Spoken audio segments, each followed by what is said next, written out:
This video is audio content only. It does not contain any video footage or images. If you are expecting visual content, please be aware. This is intentionally provided in an audio-only format. We recommend listening to the audio rather than watching the screen. Thank you for your understanding. Welcome. For nearly 1,000 years, a single name haunted the edges of the known world. Prester John, a fabulously wealthy Christian king said to rule somewhere beyond the horizon, whose armies would one day arrive to save Christendom. He never came. He never existed. And yet the search for him helped map a planet. In the chapters ahead, we'll trace how a bishop's rumor became a forged letter, how a forged letter launched real fleets, and how a legend that began in a papal court in 1145 found its way into Shakespeare, Marvel Comics, and the colonial borders of Africa. Chapter 1. The Birth of a Savior.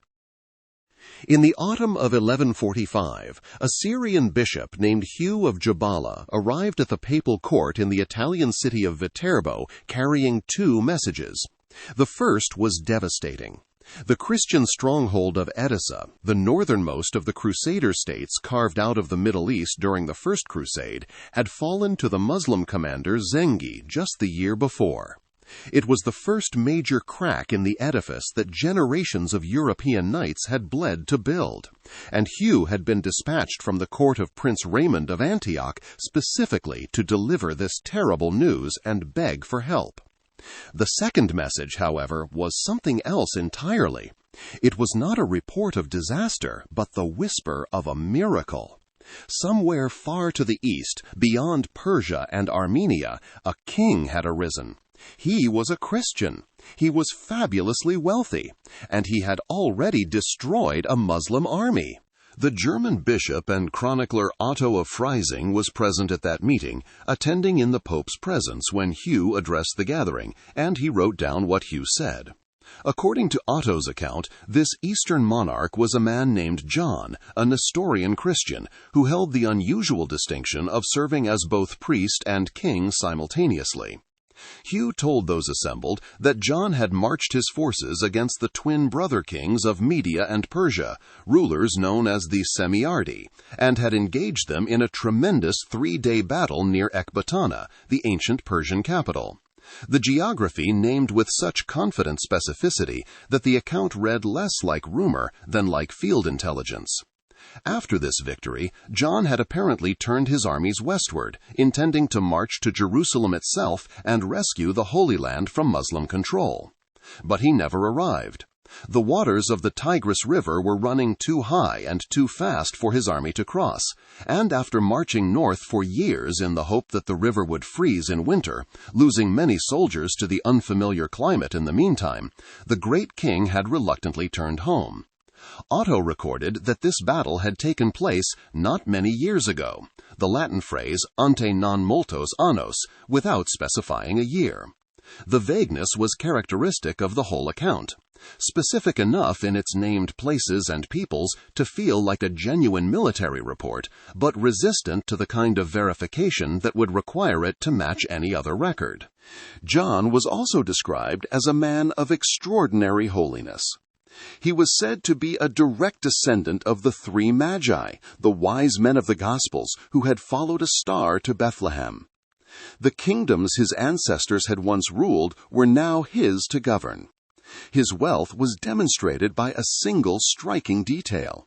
He carried not a golden or silver scepter, but one fashioned from pure emeralds, multiple assembled stones rather than a single carved gem, a distinction that hints at how such details grew more elaborate with each retelling.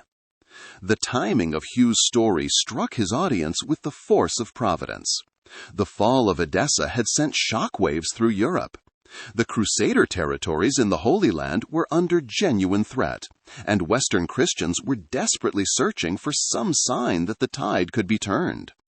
Pope Eugene III would go on to call for the Second Crusade, and Hugh himself had come to Viterbo precisely to argue that case.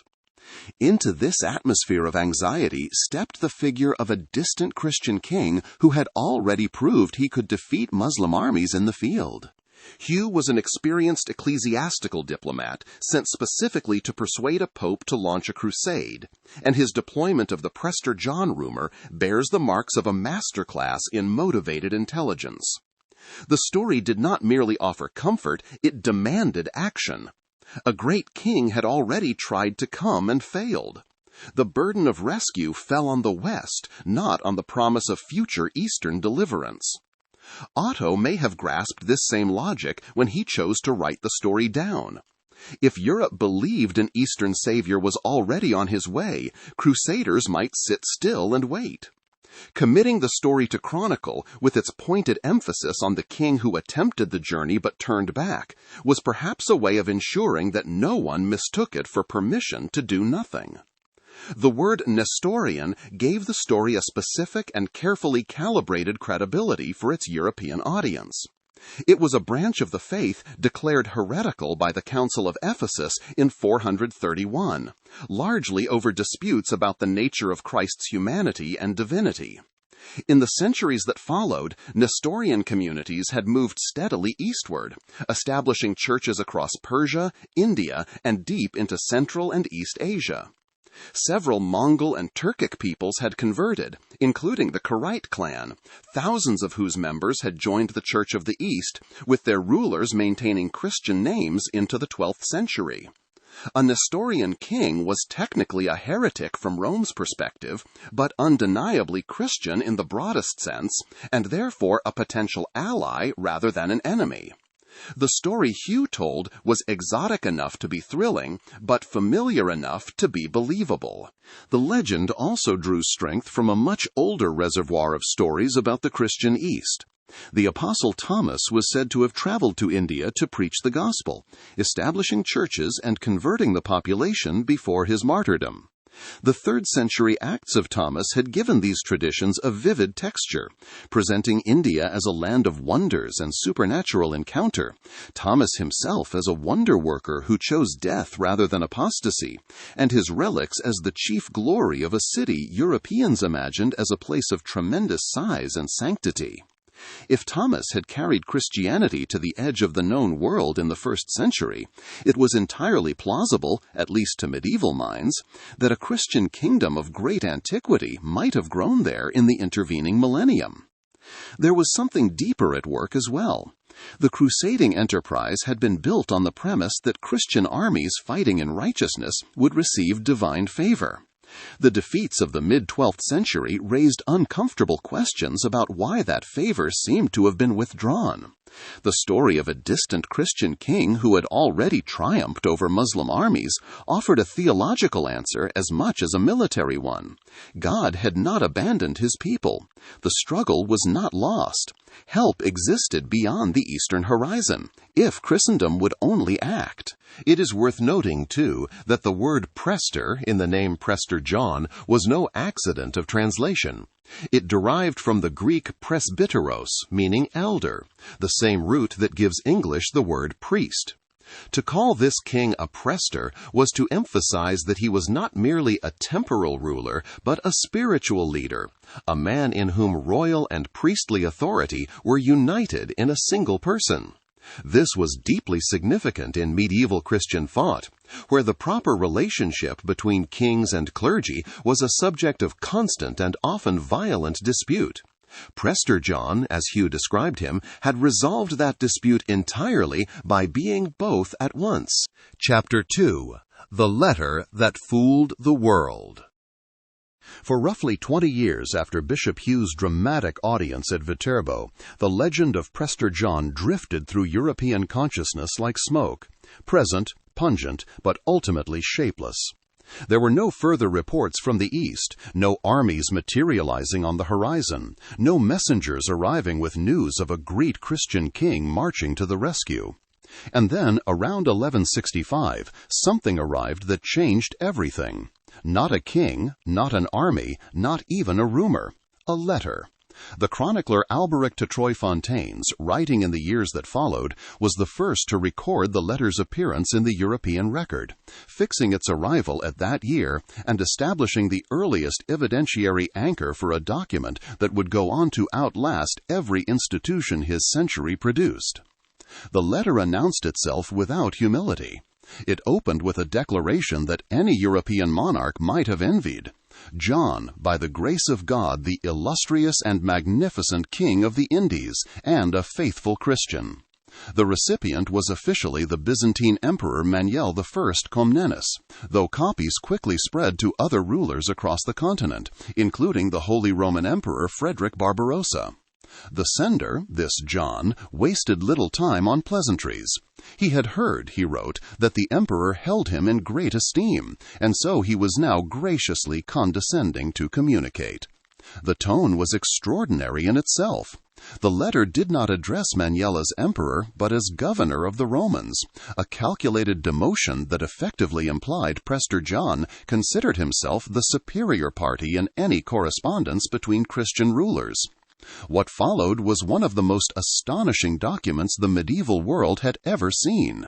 Prester John claimed dominion over the three Indies, a vast territory that extended from the lands where the body of St. Thomas the Apostle lay at rest, all the way westward to the desert near the Tower of Babylon.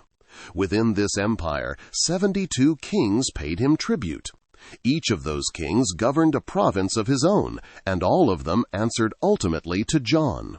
When he went to war, he sent before his army 15 enormous crosses of gold and silver studded with precious stones, each carried in a cart, and behind each cross marched 12,000 armed men and 100,000 foot soldiers, not counting the additional 5,000 attendants responsible for food and drink. When he walked in peace, however, he chose instead a simple wooden cross, unadorned, to keep his mind fixed on the suffering of Christ. This combination of staggering military power and ostentatious humility was not accidental. The letter was crafting a figure designed to satisfy every fantasy that European Christendom had nursed about the perfect Christian ruler. He was richer than any king in the West, yet preferred a plain wooden cross to a jeweled scepter. He commanded armies of unimaginable size, yet styled himself a mere presbyter, a priest, rather than an emperor. He ruled 72 vassal kings, but cared most deeply about the tomb of Christ in Jerusalem, which he solemnly vowed to visit and to wrest from the infidel.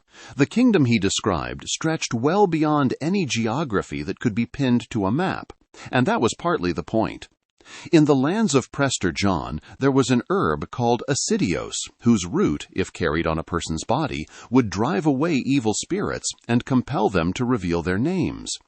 There were worms, salamanders the letter called them, that lived only in fire, and whose silk-like casings were gathered by the ladies of the royal court to weave garments that could only be cleaned by being thrown into a great blaze. There was a river flowing out of paradise itself, called Yodinus, whose bed was scattered with emeralds, sapphires, carbuncles, topazes, chrysolites, onyx, beryls, and amethysts. Children were raised in the water from birth specifically so that they could dive beneath its surface for 3 or 4 months at a time to collect these stones. The letter also described small stones known as midiosi, or midioriosi in some versions of the text, which eagles carry back to their nests to restore their fading sight. Anyone who wore one of these stones upon their hand would never lose their eyesight. If sight was already failing, it would return. Beyond that, the stone rendered its bearer invisible and drove away envy. This last property was not presented as extraordinary. It was listed alongside the stone's medical qualities as a simple matter of fact, the same matter-of-fact tone the letter used for everything.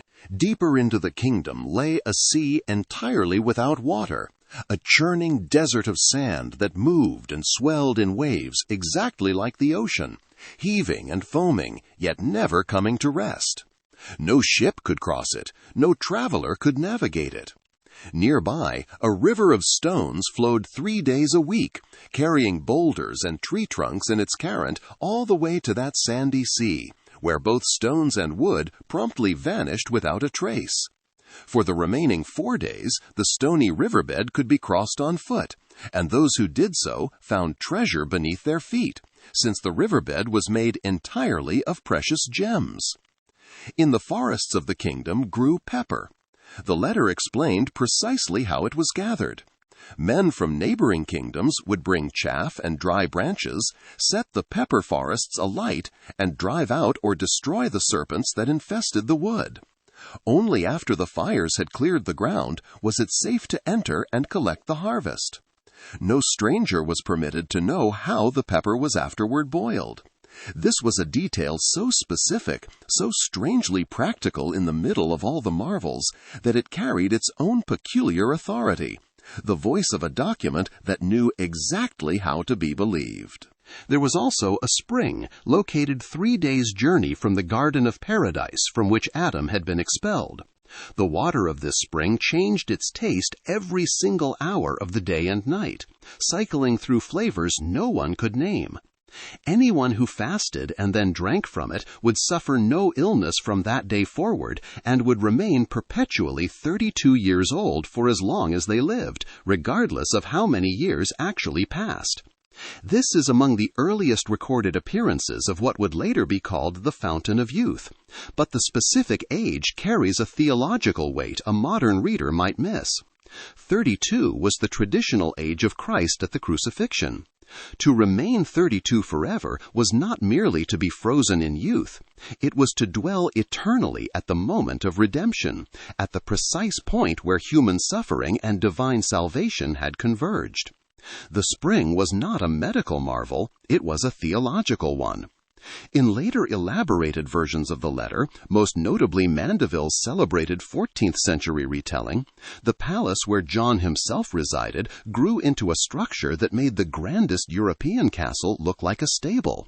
Its principal gates were carved from sardonyx with borders of ivory. The windows were of crystal. The tables at which guests dined were fashioned from emerald, from amethyst, from gold set with precious stones. The staircase leading to his throne had 7 steps, each carved from a different stone: onyx, crystal, green jasper, amethyst, sardine, cornelian, and finally chrysolite. At night, great carbuncles in the roof gave light enough for the entire palace, supplemented by a crystal vessel filled with burning balm, which perfumed the air and kept it clean. In a final, almost wry gesture, the letter explained that none of John's lands harbored thieves. No adultery was practiced there, no envy was known among his people, and no one was poor. God and St. Thomas, he wrote, had taken care of that. The letter was an instant sensation. Copies spread across the continent with a speed that says much about how desperately people wanted to believe it. It was translated from Latin into French, German, and eventually Hebrew, the Hebrew versions showing traces of Italian vocabulary in their phrasing, a detail that would later become significant for scholars trying to trace the document's origins.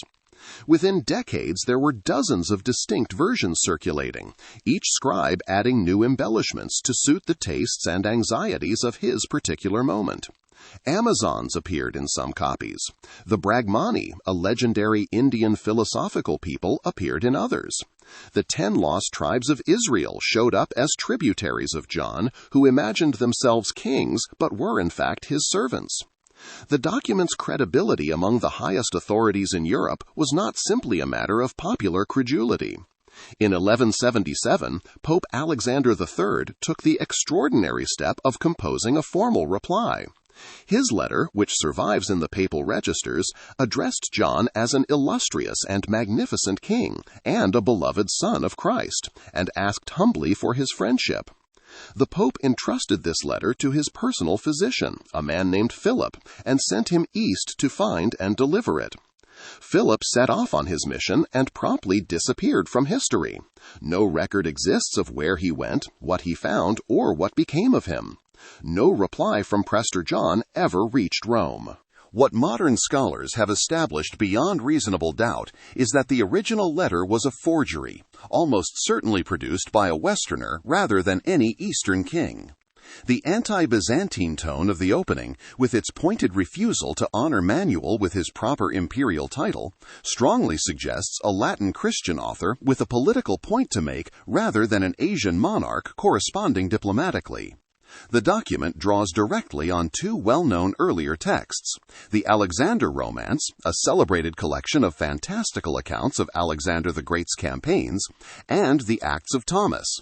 Many of the letter's most spectacular details are lifted, sometimes almost verbatim, from those sources.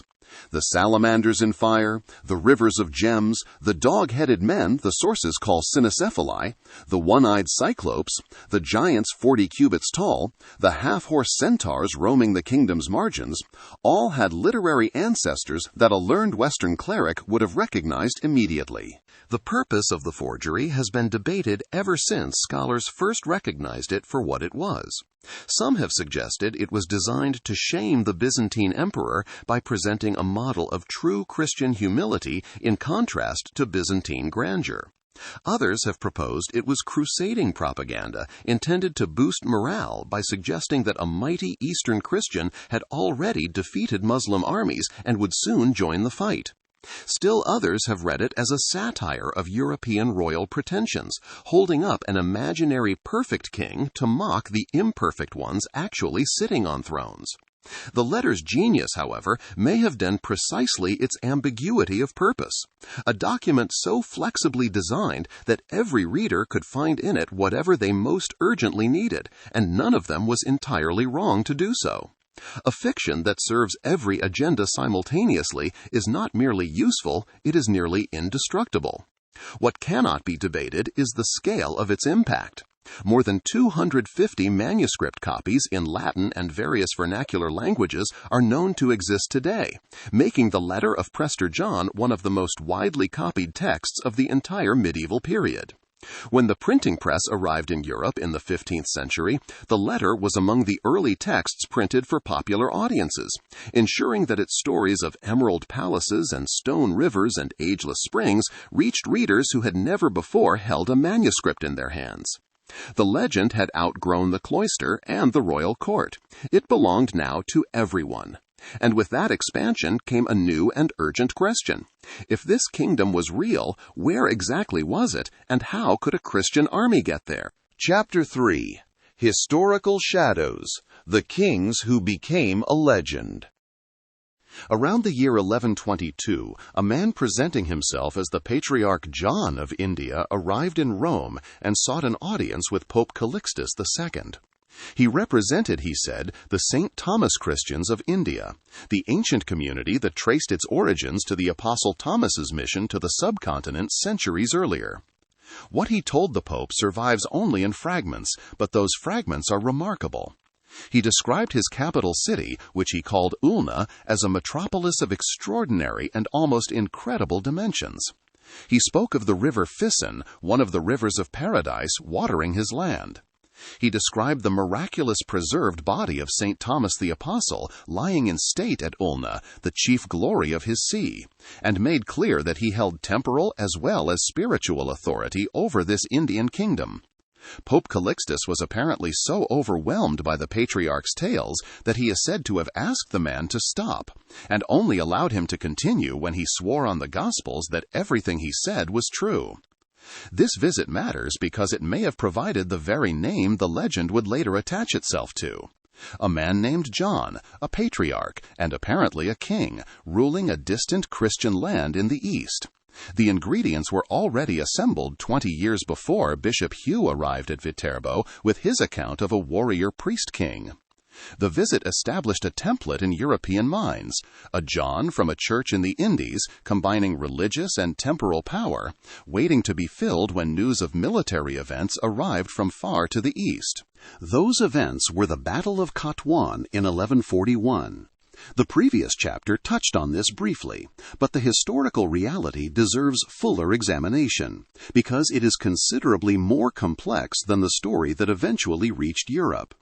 The Seljuk Turks, who controlled Persia and represented the most formidable force in the Muslim world at that time, were decisively defeated by an army commanded by a man named Yelu Dashi, the ruler of a people called the Kara Kitai. The battle took place near Samarkand, and the defeat was catastrophic for the Seljuks in ways that reverberated across the Muslim world for decades. Yelu-Dashi's personal faith was Buddhism, not Christianity. He was descended from the Khitan people who had ruled northern China as the Liu dynasty until they were expelled by the Jurchen-led Jin dynasty in the early 12th century, and he had led the remnants of his people on a westward migration across Central Asia, establishing a new kingdom in the region the Islamic world called Transoxiana. His title was Gur Khan, sometimes written as Kor Khan, a term that his subjects used when addressing him. The French historian René Grousset, among the foremost scholars of the Central Asian steppe world, argued that this title underwent a phonetic transformation as news of it traveled through different languages. In Syriac, the language of many Eastern Christian communities, the word Yuhanan is the equivalent of John. In Hebrew, the form is Yohanan. A title like Gur Khan, passing through Syriac intermediaries who were accustomed to translating foreign names into their own linguistic framework, might plausibly have become something that sounded like Johannes, the Latin form of John, by the time it reached a Syrian bishop who then carried the story to a pope in Italy. The argument is speculative, but it remains the most coherent explanation scholars have offered for why a Buddhist conqueror became associated with the name John in European accounts. There is an additional thread that enriches the picture. Among the rulers entangled with the Karakitai world, one carries the association with the name particularly close to the surface. The Naiman prince Kuchlug, who would eventually seize the Karakitai throne after the dynasty's weakening, was the son of a man known by the title Taiyang Khan, meaning in Chinese, Great King John. His wife was the daughter of the last Gur Khan and was herself a Nestorian Christian. The name John was not merely a phonetic accident drifting in from the edges of the story. It was embedded at several levels of the political world that European rumors were trying to describe. Yelu-Dashi himself may not have been a Christian, but significant numbers of his subjects were. The Karakitai governed an empire of considerable religious diversity, and Nestorian Christianity had deep roots among several of the peoples they absorbed. When news of a major victory over the Seljuks filtered westward through the network of Nestorian and Syriac Christian communities stretching across Central Asia and into Syria, it would have passed through people with strong reasons to emphasize the Christian connections of the victor's subjects, even when the victors themselves were not Christian. Europeans receiving a distorted account and having no framework for understanding Buddhism as a distinct religion apparently concluded that any ruler who was not Muslim must be operating within some form of Christian tradition. But there was another figure lurking in the background of the legend, one far more compelling as a historical model for Prester John, and that was Togrul, the king of the Karaites. The Karaites were a Mongol tribal confederation, and their conversion to Nestorian Christianity had taken place around the year 1000, or possibly as late as 1006, according to some accounts. The story of that conversion was itself remarkable. The Karaite Khan of the time had apparently become lost in a snowstorm and called upon the Christian God for help. Rescued by what he interpreted as divine intervention, he sent messengers to the Nestorian metropolitan in Merv asking to be baptized, claiming that 200,000 of his tribespeople wished to convert alongside him. Whatever the precise circumstances, the result was real. For more than 2 centuries afterward, the Karaite rulers maintained Christian names and Christian practices, observing a form of Nestorian Christianity within the framework of their nomadic Mongol culture. By the 12th century, the Karaite leader was a man known by the Jin dynasty's honorific title as Wang Khan, or as some sources render it, Ang Khan, the same figure whom Marco Polo would later call Unsi Khan and identify in his account as the Prester John the whole world spoke of. His personal name was Togrul. He was in every meaningful sense a Nestorian Christian monarch, exactly the type of ruler the Prester John legend had been predicting must exist somewhere in the East. His kingdom lay in Mongolia. He commanded substantial military forces, and he was known to be in conflict with surrounding peoples. The Jin dynasty of northern China had recognized him formally, lending him an additional layer of legitimacy in the eyes of those who gathered information about Eastern rulers. Togrul's relationship with a young Mongol chieftain named Temujin, who would eventually be known to the world as Genghis Khan, was a complicated one. When Temujin's father, Yesugei, died while his son was still a child, Togrul had fostered the boy, and the two had fought together against common enemies for years. Togrul, in some accounts, is described as Genghis Khan's foster father, and certainly in the early years they were allies rather than rivals. The Karaite king benefited from Genghis's military abilities, and Genghis, in turn, gained protection and legitimacy from his association with an established Christian monarch. The war between Togrul's Karaites and Genghis Khan broke out in earnest in 1203. Togrul had rejected a proposal to unite their families through marriage, one of his children to one of Genghis's children, and the rift widened into open conflict. Genghis Khan prevailed, and Togrul was killed. The Karaite Confederation was absorbed into the growing Mongol Empire.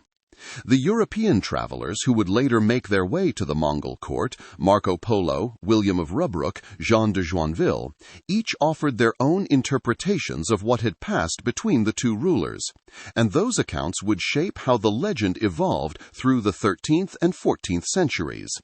They are examined in the chapter that follows. What the conquest did not immediately extinguish was the Christian tradition that Togrul's kingdom had carried. In 1229, the missionary John of Monte Corvino converted a Nestorian prince of the Karaite tribe, a man who afterwards served Mass for him. More than a quarter century after the destruction of the Karaite kingdom, a Christian prince of that people was still practicing his faith, absorbed into the Mongol imperial world without relinquishing it. The roots of the Karaite church were deep enough to outlast the political structure that had housed them. The world that formed around Togrul's defeat was vast, violent, and thoroughly unlike anything European hopes had prepared them to understand. The empire that swallowed the Karaites and moved westward would soon force a reckoning with the legend of a Christian king in the east, a reckoning for which the assumptions embedded in that legend offered almost no useful preparation. A human king, caught up in earthly wars, who had been defeated. The magical aura was fading.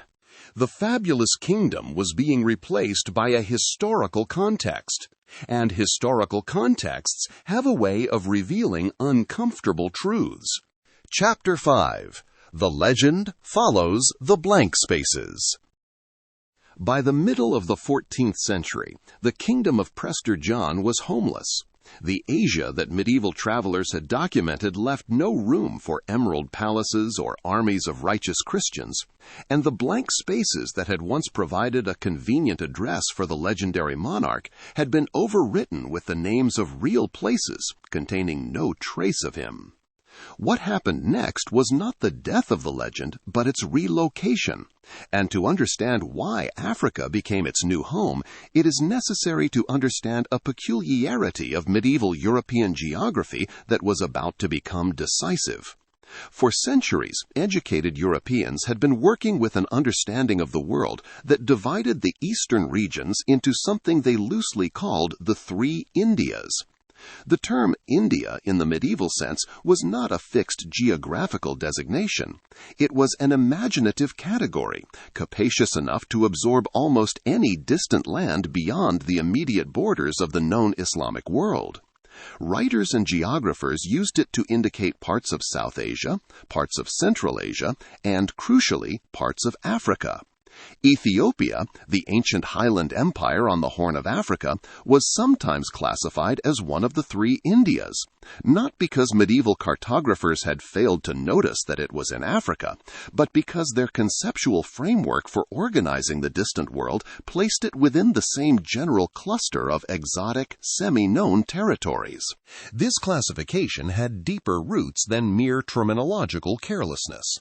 Ancient Ptolemaic geography had placed the Ethiopian Sea in close proximity to the Indian Sea, and medieval European minds were further shaped by the Nestorian Christian trade networks that linked the Ethiopian highlands to South Asian ports, creating a commercial and ecclesiastical relationship that European observers tended to flatten into geographical proximity. The result was a conceptual blurring between the two regions that made Ethiopia available for the same range of imaginative projections that had long been applied to India. What those projections found there was encouraging. Ethiopia was a Christian kingdom, and a very old one. Its rulers traced their conversion to Christianity back to the 4th century, when the Aksumite Empire had adopted the faith. Its Orthodox Church was ancient and distinct from both Roman Catholicism and the Nestorian Christianity Europeans associated with the East, but undeniably Christian nonetheless. For European observers, Ethiopia occupied an unusual position, a kingdom of believers surrounded entirely by Muslim or pagan peoples, cut off from the rest of Christendom by Islam's expansion across North Africa and the Red Sea coast. The same isolation that made it difficult to contact also made it easy to project fantasies onto. Contact between Ethiopia and Europe had been fitful since the rise of Islam in the 7th century. Ethiopian pilgrims occasionally made the arduous journey to Jerusalem, where the Ethiopian Orthodox Church maintained a presence at the Church of the Holy Sepulchre. Marco Polo discussed Ethiopia in his writings as a magnificent Christian land.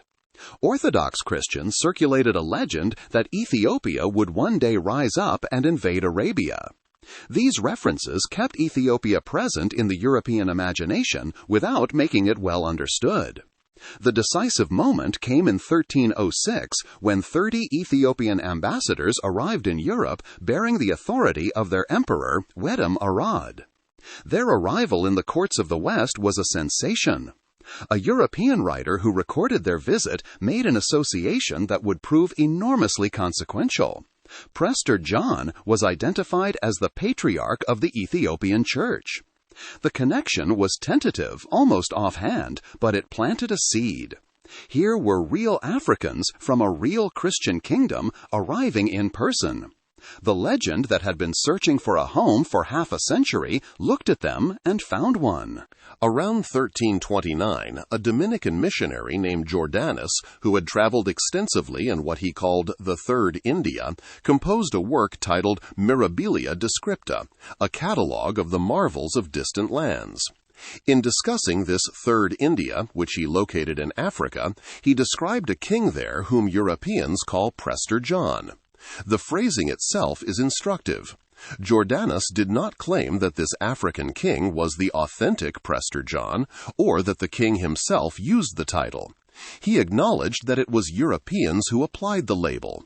He used it, scholars have concluded, because his readers would recognize it, not because he believed it described a genuine local honorific. But the effect of putting the name on Africa, however cautiously, was to make the association visible and repeatable. What begins as a convenient shorthand has a way of hardening into accepted fact. The cartographic record of this hardening is traceable with some precision. The oldest surviving cartographic evidence of the shift appears in a Portolan chart created in 1339 by the Mallorcan mapmaker Angelino Dalsert, on which a kingdom bearing a variant of Prester John's name is placed well to the south of Egypt in the African interior. By 1375, the Catalan Atlas of Abraham Crescas of Mallorca, working in the same cartographic tradition as Dalsert, depicted a king in East Africa explicitly identified as Presbyter Johannes, seated on a throne and holding the symbols of royal authority.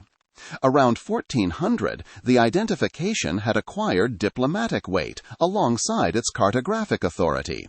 It was now generally accepted in European courts that Ethiopia was Prester John's kingdom, and King Henry IV of England wrote directly to the Emperor of Ethiopia, treating him as such, an English king corresponding with an African monarch he had never met, across vast distances of culture and ignorance, on the presumption that the legend had already introduced them. Within the following decade, the Venetian mapmaker Albertinus de Verga produced a world map, datable to between 1411 and 1415, that explicitly labeled Ethiopia as the land of Prester John. The identification was reinforced by practical politics. In 1428, the Kingdom of Aragon and the Empire of Ethiopia opened negotiations toward a possible strategic marriage alliance between their ruling houses. The details ultimately came to nothing, but the fact of the negotiation tells us how seriously the connection was being taken at the highest European courts. A Christian empire in East Africa that could be approached for diplomacy, that had sent ambassadors and received embassies, that was beginning to exist in the European imagination as a real political entity rather than a vague rumor, was exactly the kind of partner the legend had always promised. There was, however, a profound irony building beneath this convergence, and it surfaced memorably at the Council of Florence in 1441. Ambassadors from Emperor Zara Yacob of Ethiopia attended the council, arriving in Rome to participate in discussions about theological unity between Eastern and Western Christianity. When the Catholic prelates introduced them to the assembled gathering, they did so using the title Europeans had attached to their monarch, Prester John. The Ethiopian ambassadors were bewildered. The council's own record of the exchange preserves their patient attempt to clarify. Nowhere in the long list of regnal names and honorifics belonging to Zara Yacob did anything like Prester John appear. The title existed in no Ethiopian tradition, no Ethiopian language, no Ethiopian royal nomenclature. Their clarification made no difference whatsoever. The Europeans had decided that the Emperor of Ethiopia was Prester John, and the Ethiopians' own bewilderment about the identification was interpreted as a failure of communication rather than a genuine correction. The confusion of Florence did nothing to slow the cartographic accumulation. A Genoese world map of 1457 placed Ethiopia in no fewer than 7 distinct locations across its surface, a paradox of contradictory certainty in which the label was everywhere and the location was nowhere fixed. Prester John had acquired dozens of addresses while remaining unreachable at any of them. That the Ethiopians' correction remained unabsorbed for more than 3 centuries after Florence is itself a measure of how completely the identification had been sealed from outside. In 1751, a Czech Franciscan named Remedius Prudky asked Emperor Iyasu II of Ethiopia directly about this identification. According to Prudky's own account, the emperor was astonished by the question and told him flatly that the kings of Abyssinia had never been accustomed to call themselves by this name. Scholars have noted that this appears to be the first recorded statement by an Ethiopian monarch on the subject, which suggests something striking. The Ethiopians appear to have remained largely unaware of the title until European ships began arriving on their coasts and Europeans insisted on applying it. The legend had been imposed from outside, not generated from within. Imposed it certainly was, and with increasing urgency. Within years of the identification becoming fixed, Portugal dispatched agents overland into Africa specifically to find the emperor it had already decided was Prester John. In 1507, the Ethiopian regent queen Eleni, governing for the young emperor Lebna Dengel, made her own diplomatic move. Portugal had just seized the island of Socotra in the Indian Ocean, projecting its military reach directly into the Red Sea corridor that bordered Ethiopia's eastern flank, and Eleni recognized both the threat and the opportunity this created. She sent an ambassador named Matthias to the King of Portugal and to the Pope, seeking a military coalition against the Muslim powers that pressed from every direction. Matthias traveled through India with a returning Portuguese mission, a circuitous and logistically remarkable journey that in itself illustrated the difficulty of the contact both sides were attempting. The priest Francisco Alvarez accompanied the Portuguese embassy that returned to Ethiopia in 1520, and his account of what he found there, titled A True Relation of the Lands of Prester John of the Indies, became the first systematic European description of Ethiopia, presented to the Pope and read widely across the continent. By the time the Portuguese and Ethiopians were exchanging ambassadors in the 1520s, the identification had become so complete that the Emperor of Ethiopia was simply referred to in European correspondence and on European maps as Prester John. This was, modern scholars are careful to point out, precisely the same process that had earlier attached the legend to the Karaite kings of Central Asia. It was not a discovery, but an adaptation, the same legend reshaped to fit a new geography, the same hopes projected onto a new screen. The kingdom of Prester John had migrated not because new evidence confirmed Ethiopia as its true location, but because the blank spaces of Asia had closed, and the blank spaces of Africa had opened. And a legend that survived by occupying empty territory had simply followed the frontier. The question now was what Europeans intended to do with the king they were so certain they had found. Chapter 6. The Ghost That Moved the World. The Ethiopia identification established in the previous century had not arrived spontaneously. Behind it lay a systematic Portuguese program that had been building since the 1420s. There is a particular quality of irony in the fact that one of the most consequential periods of geographic discovery in human history was driven, in substantial part, by the pursuit of a man who had never existed.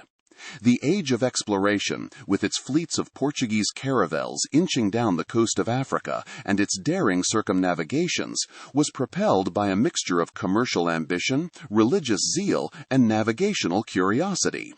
But woven through all of it, lending direction and urgency to journeys that might otherwise have lacked a definite destination, was the ghost of Prester John. He did not lead explorers to where they wanted to go, but in chasing him they went anyway, and what they found instead changed the world. Prince Henry of Portugal, the man history remembers as Henry the Navigator, was among the first to make the search for Prester John an instrument of state policy. Henry sponsored a systematic program of maritime exploration along the African coast, beginning in the 1420s. And the stated purposes of this enterprise were explicitly multiple: to find gold and spices, to outflank Muslim commercial dominance, and to locate the kingdom of Prester John. He instructed the sailors he sent southward to keep their ears open at every landing for news of a great Christian king in the interior. At points where they went ashore, they were to question local populations about Prester John's whereabouts, his kingdom's location, and the nature of the people who lived beyond the visible horizon. This was not merely a diplomatic formula. Henry genuinely expected that somewhere along the African coast, or perhaps reachable from it, lay the lands that the legend had been promising for 3 centuries. The systematic nature of this inquiry reached its most striking expression in the 1487 voyage of Bartolomeo Diaz. Diaz was given the command of a small fleet and charged with 2 tasks simultaneously: to push further down the African coast than any Portuguese sailor had gone before, and to search for Prester John. The king who dispatched him, John II of Portugal, was so serious about the second objective that he equipped Diaz with a peculiar instrument of inquiry. 6 Africans who had been kidnapped by Diogo Cao on an earlier expedition were brought to Portugal, taught the Portuguese language, and dressed in fine clothes. Diaz was to deposit them at intervals along the African coast so that they could testify among local populations to the grandeur of the Portuguese kingdom and make detailed inquiries about the possible whereabouts of Prester John. The logic was that an African interlocutor, speaking in familiar languages, would extract information that European sailors could not. This was a colonial project of considerable ingenuity, even as it was also an act of profound cruelty, and it speaks to how seriously the quest for the legendary king was being taken at the highest levels of the Portuguese court. The voyage Diaz completed was one of the great navigational achievements of the era, exploring 1,000 more miles of the African coastline than any previous expedition. In February 1488, after 30 days on the open ocean, his ships made landfall at what would later be known as Mossel Bay, having traced a broad arc around the southern tip of Africa. When he realized he had rounded the Cape, Diaz understood that Portugal had at last found the sea route to the Indian Ocean that it had been seeking for decades. He pressed eastward long enough to confirm that the African coast bent northward toward India, and then turned back at the insistence of his exhausted crew. The Cape he had rounded he is said to have named the Cape of Storms. King John II, recognizing what the discovery meant for the sea route to India and the East, renamed it the Cape of Good Hope. Neither Diaz nor his kidnapped African informants had found Prester John, but in looking for him, they had opened the passage that would make everything else possible. Back in Portugal, meanwhile, a different kind of Prester John intelligence was filtering into the royal court. In 1484, an embassy from the Kingdom of Benin on the west coast of Africa had arrived in Lisbon. The ambassador from Benin told John II of a ruler called Ogame, a lord of lords who lived approximately 250 leagues to the east of Benin. This Ogame gave small crosses of tin to his subordinate chiefs as marks of his favor, very much as a pope might distribute relics or a king might confer honors. The resemblance to a Christian practice was irresistible to Portuguese observers, and John II became convinced that Ogame was, or at the very least was in close proximity to, the real Prester John. The same year he dispatched Diaz southward along the coast, he also sent overland agents toward Ethiopia by a different route. Every major Portuguese initiative of that crucial year was shaped by the expectation that Prester John was near. When Vasco da Gama prepared to sail for India in 1497, completing what Diaz had begun by pushing all the way around Africa and across the Indian Ocean to Calicut, he carried in his cargo a letter from the King of Portugal addressed specifically to Prester John. The letter was intended to be delivered if da Gama encountered the legendary monarch along his route. It was not delivered because da Gama did not find Prester John on the coast of Africa or in the ports of India. But the fact that such a letter existed at all, that it was packed aboard a ship setting out on one of the most ambitious voyages in the history of navigation, tells us something important about how completely the legend had embedded itself in the practical machinery of Portuguese statecraft. Prester John was not merely a story people told, he was a diplomatic correspondent, someone to whom official communications were addressed, someone whose eventual cooperation was being factored into the geopolitical calculations of a seafaring kingdom. The Portuguese were not alone in carrying Prester John with them into the age of discovery. When Christopher Columbus prepared for his first voyage westward across the Atlantic in 1492, he brought 2 books. Both of them contained extended passages about Prester John. The Travels of Marco Polo and the Travels of Sir John Mandeville were the most widely read accounts of the distant East available to a 15th century sailor, and both preserved and amplified the Prester John tradition in their different ways. Columbus was sailing west in hopes of reaching Asia, the same general geography in which Prester John's kingdom had originally been located. And these texts were not casual reading, they were his primary geographic references, and Prester John's kingdom featured prominently in both. The legend was not incidental to Columbus's imaginative framework. It was one of its constitutive elements. The New World produced its own attempt to accommodate the legend. The Italian historian Peter Martyr d'Anghiera, one of the first European writers to chronicle the discoveries in the Americas, identified the land of Prester John with Chicora, a region that corresponds to what is now South Carolina. His source was a man named Francisco de Chicora, a native of that region who had been captured by Spanish sailors and brought to Spain, where he told the historian remarkable things about his homeland. Among those things was the claim that his land was ruled by priests. This was enough for Peter Martyr to make the connection. Prester John, the priest king, had migrated yet again, this time across the Atlantic to the Americas. The legend was not merely surviving, it was reproducing itself in every new territory that European imaginations had not yet fully mapped. Back in Africa, however, reality was beginning to erode the fantasy with a slow and grinding persistence. The Portuguese who arrived in Ethiopia in 1520 found a Christian kingdom that was genuinely impressive in its antiquity and its faith. And they also found Pero da Covilhã, one of the overland agents dispatched toward Ethiopia in 1487. His companion on that original mission had died in Cairo, never reaching the country at all. Covilhã himself had made it, had been warmly received by the Ethiopian court, and had then spent the 33 years since as a kind of honored captive. Although treated well and permitted to establish a life in the country, he had been forbidden to depart. The man sent to find the mythical kingdom had become its prisoner, welcomed, distinguished, and utterly unable to leave. His presence in 1520 was not the triumphant reunion of explorer and legend, but its strangest possible inversion, a living emblem of the gulf between what the quest had promised and what geography had actually delivered. The country itself confirmed that gulf at every turn. The palace walls were not made of crystal. The tables were not carved from emerald. The emperor did not command armies numbered in hundreds of thousands. The rivers did not run with precious gems.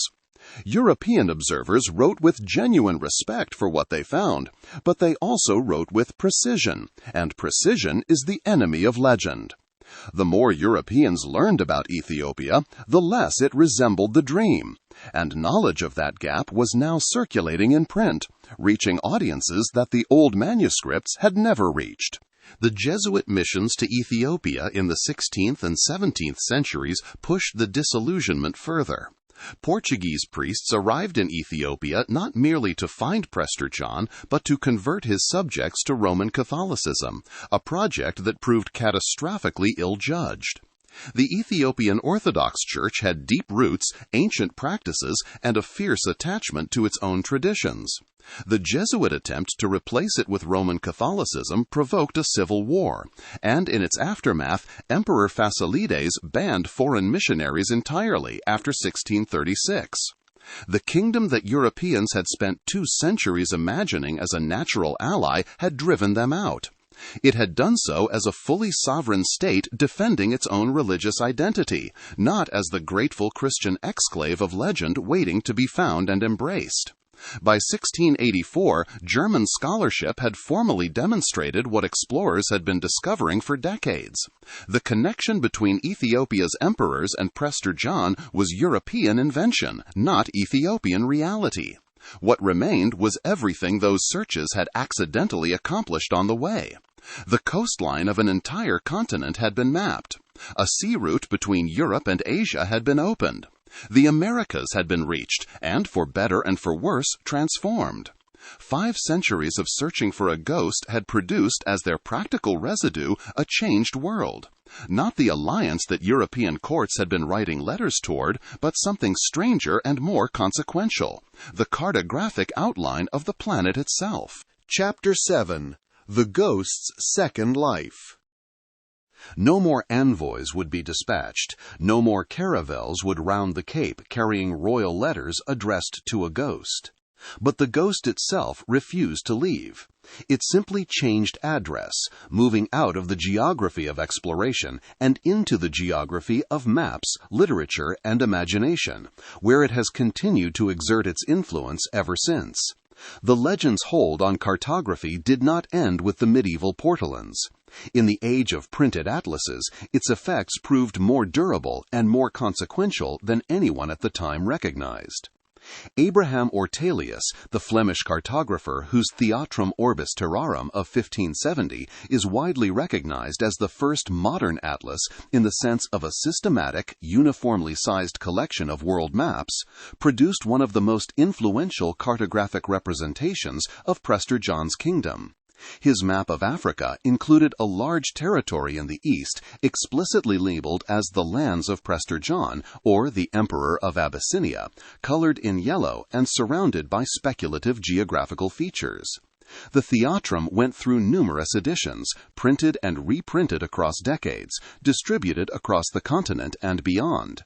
The source of the Nile on these maps was depicted as two great lakes, labeled Lake Zaire and Lake Flan, placed considerably further south than their actual locations and within what had been designated as Prester John's territory, lending that imaginary domain a pseudo-scientific authority rooted in one of antiquity's most persistent geographical puzzles. The outline of that large zone in Central and Eastern Africa was etched into the mental geography of educated Europeans in ways that persisted long after no one believed in Prester John himself. The 1635 Atlas of Joan Bleu extended this tradition. His map, titled As a Description of the Interior of Ethiopia under Prester John, or the Emperor of Abyssinia, followed Ortelius's outlines closely. By mid-century, a large swath of Central and Eastern Africa had become defined, cartographically speaking, by its relationship to a man who had never lived. Then something particularly striking occurred. A mid-18th century map by the German cartographer Johann Matthias Haas no longer named Prester John at all. The legend had been sufficiently discredited that his name was simply absent. But the territorial outlines remained. The rough boundaries drawn to house Prester John's fictional empire were still there, still grouping Central and Eastern Africa into a single coherent zone. Contemporary scholarship has noted that Haas's territorial divisions played an important role in future territorial divisions during the colonial rule of the 19th and 20th centuries. Those outlines, inherited through a chain of copying that stretched back to Ortelius, went on to inform the mental frameworks that European colonial powers brought to Africa.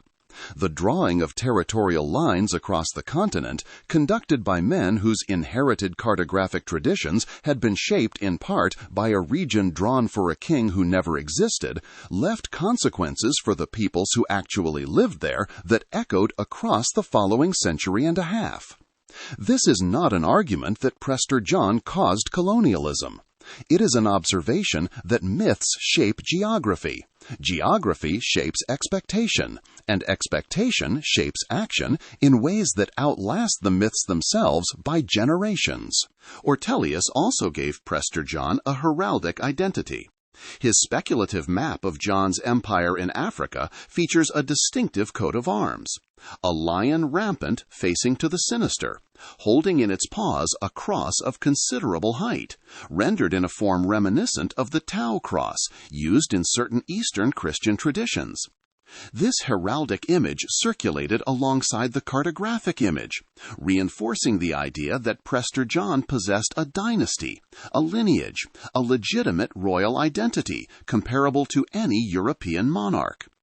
Canterbury Cathedral's nave carried this king among its heraldic bosses, arms rendered in a specific formula, azure, the Savior on the cross, or embedding him in stone alongside the arms of actual kings and nobles who had walked those same floors.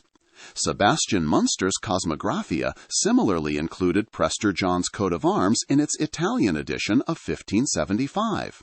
He had been given a shield, a territorial outline, and a place in the heraldic order of a continent's greatest buildings. One detail from the original letter exerted an influence far beyond its role as a marvel. The letter described a mirror mounted outside John's palace, through which the ruler could observe everything happening anywhere in his kingdom at any given moment. According to scholars of the period, this image became the fabled original from which derived the speculum literature of the late Middle Ages and Renaissance, a genre in which the prince's realm was surveyed and his duties as a ruler laid out in systematic form. If that derivation is accurate, the letter did not merely inspire a handful of novels and plays. It seeded an entire literary genre. The ghost that prompted caravels to round the Cape of Good Hope was also, it seems, the ghost that taught princes how to see their kingdoms whole.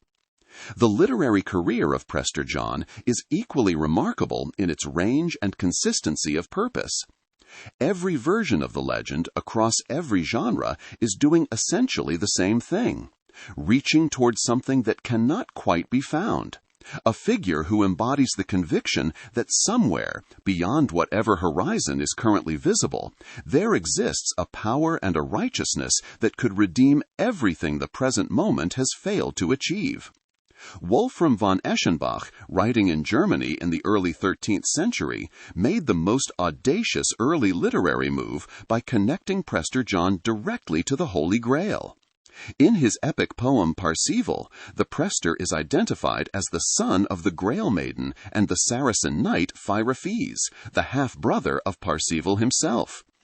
By weaving Prester John into the Grail narrative, Wolfram gave him a genealogy that connected the Eastern Christian kingdom to the most sacred object in Western Christian legend. The Renaissance returned to the legend with a more satirical but no less engaged imagination. In Orlando Furioso, his great 1532 epic poem, Ludovico Ariosto introduced an Ethiopian priest-king called Sanapo, who rules over an immensely wealthy kingdom and controls the flow of the Nile River, a detail that would have resonated with any reader who recalled that Nile-related strategy had dashed Crusader hopes during the Fifth Crusade. Ariosto's treatment was playful rather than earnest, constructing a plausible backstory that united the legend's imaginative pull with a version of Ethiopian history, while making clear that the fabulous elements were part of the literary game. Torquato Tasso went further in his Jerusalem Delivered by making Clorinda, the poem's celebrated warrior heroine, the daughter of this same Emperor Sanapo. Two of the defining poems of the Italian Renaissance had thus drawn Prester John into their narratives not as a diplomatic prospect, but as a literary engine, capable of generating heroes, producing dramatic geography, and lending an Eastern Christian grandeur to stories about war and faith. Shakespeare, writing at the close of the legend's main period of currency, deployed it with characteristic lightness. In Much Ado About Nothing, written around 1600, a character tosses off a reference to bringing the length of Prester John's foot as a kind of absurdist example of the impossible, offhand, almost throwaway, telling us that by 1600 the legend had become sufficiently embedded in popular culture that an audience could catch an allusion without explanation, but sufficiently distant from active belief that his name could be used for comic effect. Cervantes used the legend in a similarly knowing register in Don Quixote, and Milton placed him among the distant potentates whose renown animated the world's imagination in Paradise Lost. Tirso de Molina made a comparable reference in El Burlador de Sevilla, using the figure as a shorthand for fabulous remoteness. The transition from object of earnest diplomatic correspondence to convenient cultural shorthand is one of the quieter measures of how thoroughly the age of exploration had dissolved the legend's original urgency. The 19th century brought Prester John into a new kind of story. The Yiddish novelist Mendele Moshersforim, writing in 1878, referenced him alongside a cluster of other medieval Abrahamic religious myths, including the Red Jews, in his novella The Travels of Benjamin III. Here, the legend appears not as a subject of belief or satire, but as part of a shared mythological vocabulary, a figure that different traditions had claimed, and that now served as a marker of a certain kind of wishful medieval thinking, encountered with gentle irony by a writer working in a realistic mode. Then came John Buchan's 1910 novel, simply titled Prester John. It was his sixth published novel, but the first to reach a truly wide readership. Buchan, who had spent 2 years in South Africa as a political private secretary to Lord Milner, set his adventure in the landscape he knew from personal experience. His protagonist, a young Scotsman named David Crawford, discovers that a charismatic African minister named John Laputa has claimed the title and lineage of Prester John, deploying the legend to unite the Zulu and Swazi peoples behind a massive uprising against colonial rule. Laputa carries the Great Snake, a sacred ruby necklace described as the legitimate symbol of Prester John's authority, and his speeches invoke the ancient promise of the priest-king as justification for revolt. The novel builds to a confrontation in which the uprising is crushed and Laputa dies by suicide in a cave. Viewed from the present, it is a deeply uncomfortable artifact, saturated with the racial assumptions of its era. But it is also a precise register of how completely the Prester John legend had been absorbed into the machinery of European imperialism, transformed from a fantasy about a Christian ally into a narrative about the danger of an African claimant to that same inheritance. Laputa uses the legend exactly as Europeans had used it for centuries, as a promise of deliverance and a rallying point for people who needed to believe in something beyond their present circumstances. The difference in Buchan's telling is who is being delivered and from what. Charles Williams, a member of the 20th century literary circle known as the Inklings, which also included C.S. Lewis and J.R.R. Tolkien, brought Prester John back to his medieval roots in his 1930 novel War in Heaven. Williams made the Prester a messianic protector of the Holy Grail, positioning him as an eternal guardian figure rather than a historical monarch. This treatment echoed Wolfram von Eschenbach's medieval fusion of the two great legends, but updated it for a modern mystical sensibility. Umberto Eco, arguably the 20th century's most sophisticated reader of medieval culture, engaged with Prester John twice. In his 2000 novel Baudolino, he placed the legend at the center of a story about fabrication, desire, and the blurry line between lying and believing. The novel's protagonist, a man of extraordinary inventive gifts, enlists his friends to forge the letter of Prester John itself as a gift for his adoptive father, Frederick Barbarossa. The letter is stolen before it can be delivered, and its subsequent life in the world unfolds precisely as the historical letter did, spreading, mutating, inspiring journeys and missions and wars. In his earlier collection, Serendipities, published in 1998, Eco made the argument explicitly that the letter from Prester John served as an alibi for the expansion of the Christian world, a formulation that captures the legend's function with remarkable economy. In July 1986, the writer Avram Davidson published both a nonfiction essay called Postscript on Prester John in Asimov's Science Fiction and a fantasy short story imagining Prester John's realm still secretly ruled by his descendant, titled The King Across the Mountains in Amazing Stories. Both pieces found lasting lives beyond their original publications. The story was collected in The Adventures of Dr. Esterhazy in 1990, and the essay appeared in Adventures in Unhistory in 1993. That a science fiction magazine would publish serious nonfiction about Prester John in the same month that a fantasy magazine ran a story imagining his descendant still alive says something precise about where the legend had settled by the late 20th century. It had become simultaneously a subject of serious historical inquiry and an invitation to play, existing in both registers at once without contradiction. The legend also entered the world of comics.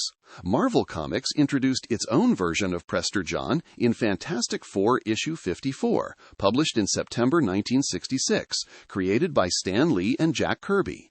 This Prester John was a centuries-old explorer from an Eastern kingdom preserved in suspended animation in a device called the Chair of Survival since the 12th century, waking in the modern era to wield the evil eye of Avalon. He returned in Defenders issue 11 in December 1973, at one point possessing superhuman strength and durability through an alien artifact called the Stone of Power, and appeared further in issues involving Thor and in the Cable and Deadpool series. He also served as a significant supporting character in the DC Comics fantasy series Arak, Son of Thunder. These comic book versions stripped the legend of its specific historical content while preserving its essential grammar, an ancient, quasi-immortal figure from a powerful but lost Eastern tradition, suddenly present in a modern world that does not know what to make of him. Across the full arc, from stone heraldic bosses in Canterbury Cathedral to the Stone of Power in a Marvel Comics Group publication, one quality persists: the legend's ability to inhabit whatever vessel is available, whether carved stone, manuscript copy, printed atlas, novel, or sequential art. The mirror through which Prester John surveyed his entire kingdom became the seed of a literary genre. The territorial lines drawn to contain his imaginary empire shaped the real political map of a continent. A fiction that powerful does not end when the believers run out. It waits for new readers who have never heard of it and begins again. Prester John never existed, yet he reshaped the world.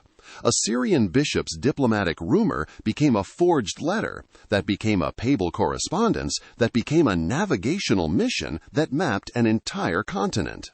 The coastline of Africa, the sea route to India, the very outlines used to carve colonial borders centuries later, all emerged, in part, from chasing a fiction. That is the legend's deepest lesson. Powerful stories do not require truth to produce consequences. They require only belief, and belief, once kindled, outlasts every correction and every disappointment. The men who rounded the Cape of Good Hope were looking for something that was not there, and in not finding it, they changed everything. Perhaps that is how history most often moves, not toward what we find, but away from what we imagined. Thank you for listening.